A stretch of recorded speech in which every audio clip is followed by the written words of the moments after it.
Bapak. CLFR. C. Nah, jadi ada dua standar kompetensi ya. Kalau misalnya dari segi Nampak. CLFR. CLFR.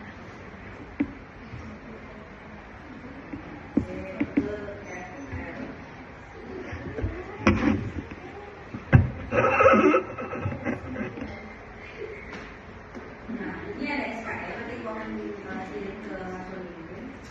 SKL ini itu standar kompetensi lulusan dari versi Indonesia, gitu ya. Versi Indonesia itu ada 7 level. Versi internasional itu ada 6 level. Gitu ya. Versi internasional itu ada 6 level. Nah, SKL itu adalah membedah dan membandingkan. Jadi misalnya itu ada 7 kelompok, nanti gua akan bagi satu kelompok satu level. Misalnya kelompok 1, misalnya kelompok Asolimin, ada 3 orang, dia kena level 1 misalnya. Nah, tugasnya adalah membedah level 1 itu apa sih indikator kelulusannya itu dari segi 4 keterampilan berbahasa, yaitu dari keterampilan menyimak, berbicara, membaca dan tulis itu dia harus tahap mana, dia dikatakan lulus itu pada tahap mana. Nah, terus bandingkan dengan kompetensi CLFR tadi, gitu kan. Kalau misalnya dari segi CLFR A1 misalnya itu apa saja yang menjadi standar kelulusan dari CLFR itu. Nanti silakan kita dan bandingkan, gitu kan, dari setiap level. Nah, terus apa saja yang perlu dipelajari, apa saja yang dipelajari di level itu. Level 1 itu apa saja yang dipelajari. Nah, itu bisa kalian lihat nanti di SKI Pak. Itu nanti silakan kalian buat pengerjaannya. Itu pertama. Kedua, kalian diminta untuk mempraktikkan cara menentukan tingkatan kemahiran seseorang berdasarkan levelnya. Ya, kalian diminta untuk menentukan cara menentukan tingkatan level kemahiran. Jadi cara menentukannya diminta kalian itu mempraktikkan, memperagalkannya secara langsung. Misalnya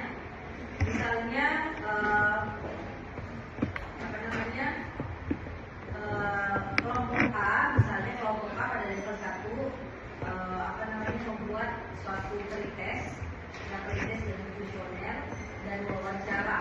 Misalnya kalian bikin soal pretestnya beserta jawaban, seolah-olah si B itu menjawab. Misalnya Haji ini adalah seorang misalnya orang Jepang yang ingin belajar di Indonesia, dan yang tesnya itu adalah Asolimin, gitu. Jadi Asolimin itu seolah-olah menjadi mewawancarai Haji, gitu kan, mewawancarai Haji. Jadi kalian kayak membuat contoh secara real, ya, bagaimana kalian menentukan level tersebut, ya. Jadi pada saat mempresentasikannya, baik pada level 1, misalnya pada level 1 ini kami akan memberikan contoh cara kami menentukan tingkat kemahiran berdasarkan level ini. Misalnya, pertama misalnya kami membuat kuesioner. Kuesionernya ini kalian berikan, misalnya kuesionernya begini, kami membuat soal seperti ini, dan dijawablah oleh misalnya Haji dengan seperti ini. Jawaban Haji ini adalah seperti ini. Kalian paparkan ini, gitu ya, misalnya jawaban Haji ini seperti ini.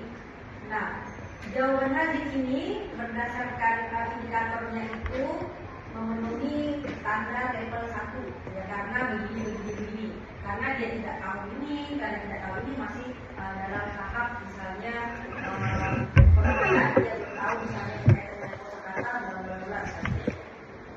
Terus kami juga melanjutkan dengan proses wawancara.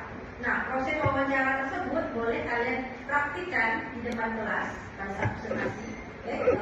Pengajar kami akan mempraktikkan di depan kelas cara mewawancarai orang yang berlevel 1. Dan mereka, jadi misalnya pura-puranya si Asolimin ini seorang pewawancara, orang yang ngetesnya lah, kan. Nah, si Haji itu adalah orang Jepang yang mau belajar bahasa Indonesia. Nah, jadi dia memperagakan bagaimana misalnya pura-puranya si Asolimin mewawancara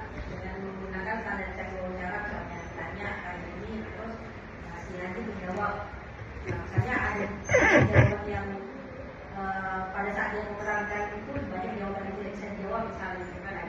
Jadi nanti baru disimpulkan dari pertanyaan wawancara tersebut nanti kan kita bisa menjawab ini dan ditetapkan bahwa dari hasil tersebut dia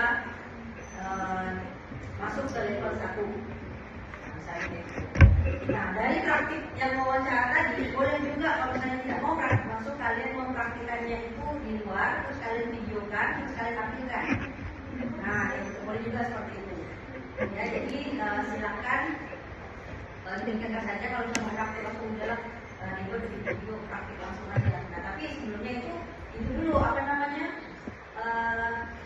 latihan dulu lah, ya. Jadi pada saat mempraktikannya seperti orang yang pro, yang memang benar-benar si wawancara sama orang yang ingin belajar bahasa Indonesia. Nah, terus dari praktikannya itu teman-temannya melihat kesimpulan. Nah, berdasarkan dari wawancara yang sudah dipraktikkan teman ya di sebelumnya, ya kita dapat melihat bahwa yang dijawab sama Haji ini seperti ini. Jadi dia terkategori level 1 ya, karena dia misalnya tidak bisa begini, tidak bisa ini, namun dia sudah bisa begini. Nah, seperti itu. Ya, jadi kalian kayak melakukan apa ya, praktik bagaimana menentukan level seseorang. Ya, level apakah level 1, level 2, level 3 sampai level 7. Nah, jadi ciri-ciri levelnya itu ya silakan cek dilihat di departemen tadi ya, apa namanya. Nah, misalnya di sini di bagian ruang lingkupnya, tipe 1 mampu memahami dan menggunakan ungkapan konteks diri dan pemenuhan kebutuhan konkret sehari-hari dan rutin dan cara sederhana untuk berkomunikasi dengan dunia secara sangat kooperatif. Nah, misalnya di tahap 7 udah mampu hampir semua bidang dengan mampu memahami informasi pada semua bidang dan mudah dalam menentukan gagasan dan spontan, lancar, tepat, membedakan nuansa makna dan mereproduksi argumen, data dan presentasi yang mereka tidak perlu sekali dari level 7 tahap akhir. Nah, jadi ini juga bisa level 7. Kalian melakukan proses wawancaranya ya terkadang misalnya orang yang pura-puranya memang udah mahir gitu, tetapi ya dengan aksen bahasanya mereka ya, seperti itu. Jadi sebelum mempraktikannya kalian harus menjelaskan dulu baik kalian akan mempraktikan dalam proses wawancara di level 2 misalnya diceritakan bahwa si A adalah seorang yang berasal dari India misalnya. Nah, dan si B ini adalah seorang pewawancara yang ingin mewawancarai orang India. Jadi ya seolah-olah ya berlogat seperti orang India lah kalian misalnya gitu kan di dalam proses wawancara ini. Sampai di sini ada yang ditanyakan?